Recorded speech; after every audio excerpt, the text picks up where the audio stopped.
আচ্ছা একবার ভাবুন তো, যদি হঠাৎ এক সকালে ঘুম থেকে উঠে দেখেন পুরো পৃথিবী জনশূন্য হয়ে গেছে, আপনি পৃথিবীর একমাত্র জীবিত মানুষ। ঘরবাড়ি, রাস্তাঘাট, শপিং মল সবই আছে, কিন্তু কোথাও কেউ নেই। এমন পৃথিবীতে একা বেঁচে থাকে কি সম্ভব? চলুন আজ এমনই এক অদ্ভুত পৃথিবীর গল্প দেখে আসা যাক। গল্পের শুরু হয় উইলিয়ামকে দিয়ে, যিনি একজন বায়োলজিস্ট এবং গবেষণার জন্য লোকালয় থেকে দূরে এক গহীন জঙ্গলে থাকেন। একদিন সকালে একটি বিষাক্ত সাপ তাকে কামড়ে দেয়। উইলিয়াম কোনো মতে নিজের হাত কেটে বিষ বের করার চেষ্টা করে, কিন্তু কিছুক্ষণ পরেই জ্ঞান হারিয়ে ফেলে। বিষের প্রভাবে সে এতটাই দুর্বল ছিল যে যদি একটি উদ্ধারকারী দল হেলিকপ্টারে করে তার ক্যাম্পাসের পাশ দিয়ে চলেও যায়, সে সাহায্য চাওয়ার মতো অবস্থাতেও ছিল না। বেশ কিছুদিন পর উইলিয়াম সুস্থ হয়ে ওঠে, কিন্তু শরীরে বিষের প্রভাব পুরোপুরি কেটেছে কিনা তার নিশ্চিত হতে সে দ্রুত শহরের হসপিটালের দিকে রওনা দেয়। কিন্তু শহরে ঢুকেই সে চমকে ওঠে। যে রাস্তায় সবসময় জ্যাম লেগে থাকতো, সেখানে একটিও গাড়ি চলছিল না। রাস্তার মাঝে পরিত্যক্ত গাড়ি আর মানুষের মৃতদেহ পড়ে আছে। একটি সাইনবোর্ড থেকে সে জানতে পারে এক ভয়ঙ্কর মহামারীর কারণে পুরো শহর লকডাউন করা হয়েছিল। এই দৃশ্য দেখে উইলিয়ামের তার বাবা মায়ের জন্য চিন্তা হয়। সে দ্রুত বাড়িতে ছুটে গিয়ে আবিষ্কার করে তার বাবা মাও মহামারীতে মারা গেছেন। শোকে ভেঙে পড়লেও উইলিয়াম আশা ছাড়ে না। তার বিশ্বাস ছিল অন্য কোথাও নিশ্চয়ই তার মতো আরো কেউ বেঁচে আছে। এই আশাতেই সে প্রয়োজনীয় জিনিসপত্র নিয়ে আমেরিকার সবচেয়ে জনবহুল শহর লাস ভেগাসের উদ্দেশ্যে রওনা দেয়। কিন্তু লাস ভেগাসের অবস্থাও ছিল একই রকম, পুরোপুরি জনশূন্য। হতাশ হয়ে সে শহরের সবচেয়ে বড় বিলাসবহুল একটি হোটেলে আশ্রয় নেয়। সে দামি মদ খাচ্ছিল, কারণ এখন তো সবই তার জন্য ফ্রি। ঠিক তখনই তার দেখা হয় মিল্টন ও অ্যান নামের আরও দুজন জীবিত মানুষের সাথে। উইলিয়াম তাদের দেখে যেন প্রাণ ফিরে পায়, কিন্তু তার এই স্বস্তি বেশিক্ষণ স্থায়ী হয় না। কথা বলে সে বুঝতে পারে মহামারীতে নিজেদের পরিবার ও সবকিছু হারানো এই দুজন মানুষ মানসিকভাবে পুরোপুরি ভেঙে পড়েছে। তাদের বেঁচে থাকার কোনো ইচ্ছাই আর নেই। মিল্টন তার পিস্তল দেখিয়ে বলে তারা শুধু সঠিক সময়ের অপেক্ষা করছে। তাদের এই হতাশা দেখে উইলিয়াম ভয় পেয়ে যায়। সে বাঁচতে চায়, তাই দ্রুত হোটেল থেকে বেরিয়ে আসে। আর ঠিক তখনই সে পরপর দুটো গুলির শব্দ শুনতে পায়। মিল্টন আর অ্যান আত্মহত্যা করেছে। উইলিয়াম আরও একবার একা হয়ে গেল। হতাশায় আর একাকিত্বে সে উন্মাদের মতো গাড়ি চালিয়ে শহর থেকে বেরিয়ে যাচ্ছিল। হঠাৎ রাস্তার মাঝে একটি কুকুর দেখতে পেয়ে সে গাড়ি থামায়। কুকুরটিকে দেখে তার ভীষণ মায়া হয়। এই জনশূন্য পৃথিবীতে একজন সঙ্গী পাওয়ায় সে কুকুরটির নাম রাখে লাকি। লাকিকে সাথে নিয়ে উইলিয়াম নতুন করে বাঁচার স্বপ্ন দেখে। সে সার্ভাইভাল বই পড়ে নিজেকে আরও প্রস্তুত করে তোলে। এভাবেই কেটে যায় আরও একটা বছর।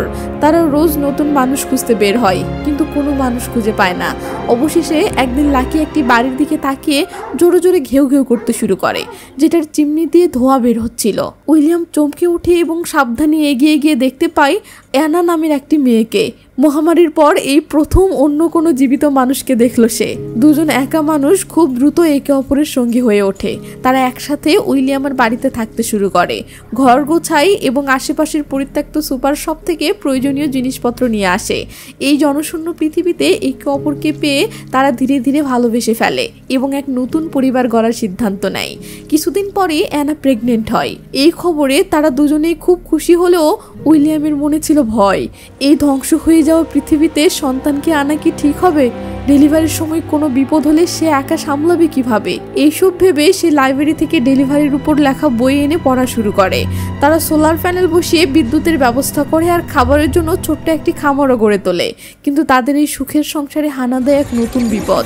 হঠাৎ করেই ইঁদুরের উপদ্রব ভয়ঙ্করভাবে বেড়ে যায়।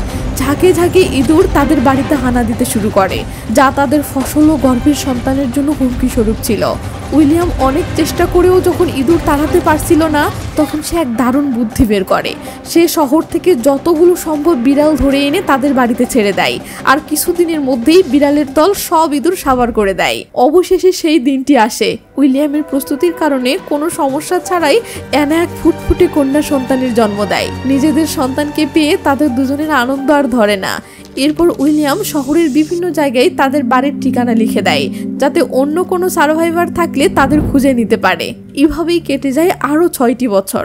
6 বছর পর উইলিয়ামের পরিবারে তখন 3টি সন্তান। একদিন সে খুঁজে পায় ইভি নামের একটি ছোট্ট মেয়েকে। মেয়েটি প্রচণ্ড ভয় পেয়েছিল, কারণ মহামারীর পর সে তার নিজের বাবার কাছেই ভয়ঙ্কর নির্যাতনের শিকার হয়েছিল।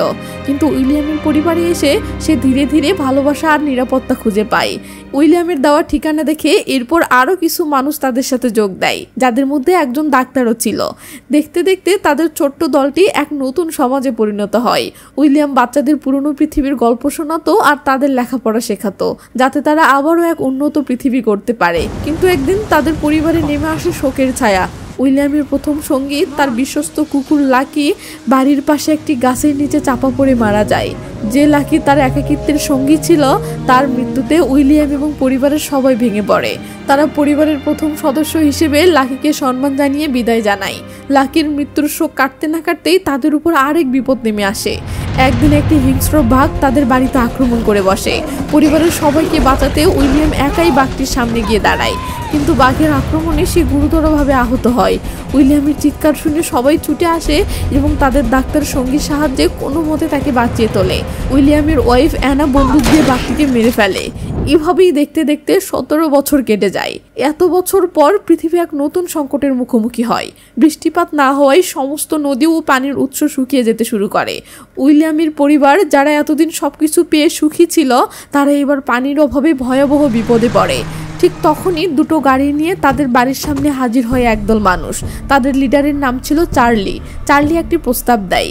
তাদের কাছে মাটি খোঁড়ার জন্য বিশাল একটি ড্রিল মেশিন আছে, যা দিয়ে সে উইলিয়ামের জমিতে পানির ব্যবস্থা করে দেবে। বিনিময়ে তাকে প্রচুর পরিমাণে তেল দিতে হবে। পানির জন্য মরিয়া উইলিয়াম এই প্রস্তাবে রাজি হয়ে যায়। চার্লির দল কাজ শুরু করে, কিন্তু কয়েকদিন একসাথে থাকতেই উইলিয়াম বুঝতে পারে চার্লি একজন ভালো মানুষ নয়।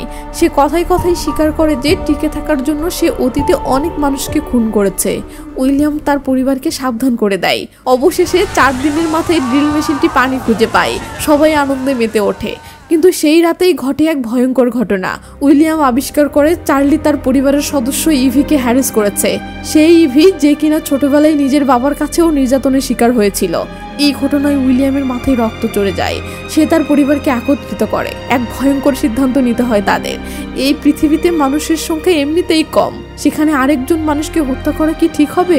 কিন্তু উইলিয়াম বোঝায়, চার্লির মতো বিষাক্ত মানুষ বেঁচে থাকলে সে তাদের এই সুন্দর পরিবারটিকে ভেতর থেকে নষ্ট করে দেবে।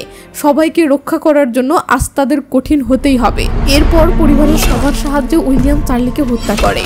জীবনে প্রথমবার কোনো মানুষকে খুন করার পর তার নিজের ভেতরটা দুমড়ে মুচড়ে যাচ্ছিল, কিন্তু পরিবারের সুরক্ষার কাছে তার কাছে আর কোনো উপায় ছিল না।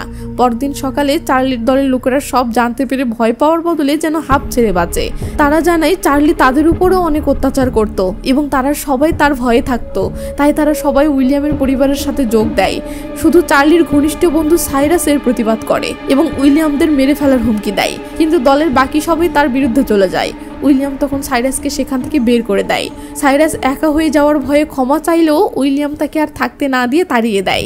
20 বছর পর উইলিয়ামের সন্তানেরা এখন বড় হয়েছে। তারা সবাই মিলে একটি প্লেন বানানোর চেষ্টা করছিল, পৃথিবীকে আবারও আগের মতো আধুনিক করার স্বপ্নে। কিন্তু তাদের এই স্বপ্ন এক ভয়ঙ্কর বাস্তবতার মুখে পড়ে।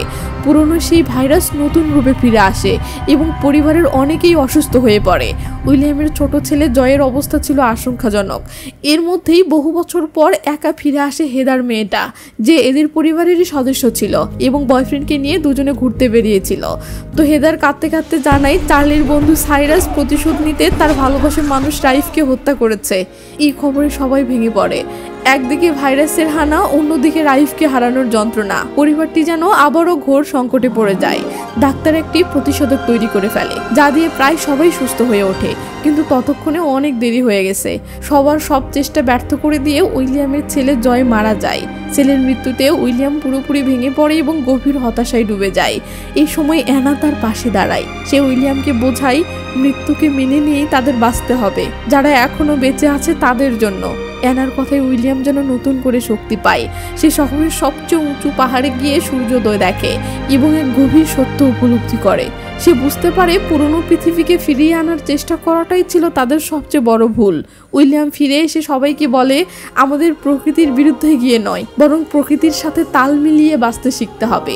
এরপর তারা প্লেন বানানোর মতো পুরনো স্বপ্ন বাদ দিয়ে নতুনভাবে বাঁচতে শুরু করে। তারা রেডিও স্টেশন তৈরি করে একে অপরের সাথে যোগাযোগ স্থাপন করে, পরিত্যক্ত শহরগুলো পরিষ্কার করে এবং ভবিষ্যৎ প্রজন্মের কাছে প্রযুক্তি নয়, বরং মানবতা ও সহযোগিতার শিক্ষা তুলে ধরে। গল্পের শেষে আরও 50 50 বছর পেরিয়ে যায়। অশীতিপর বৃদ্ধ উইলিয়াম তার নাতির হাত ধরে হেঁটে যাচ্ছে। তাদের চারপাশে তাদেরই বংশধরদের নিয়ে গড়ে ওঠে এক নতুন শান্তিময় সভ্যতা। উইলিয়াম তার নাতিকে বলে, এই নতুন পৃথিবী তোমাদের হাতেই তৈরি। এখন থেকে এই পৃথিবীকে এগিয়ে নিয়ে যাওয়ার দায়িত্ব তোমার। একজন একা মানুষের বেঁচে থাকার সংগ্রাম থেকে শুরু হয় এই গল্পটি একটি নতুন মানব সভ্যতা তৈরির মধ্য দিয়ে শেষ হয়।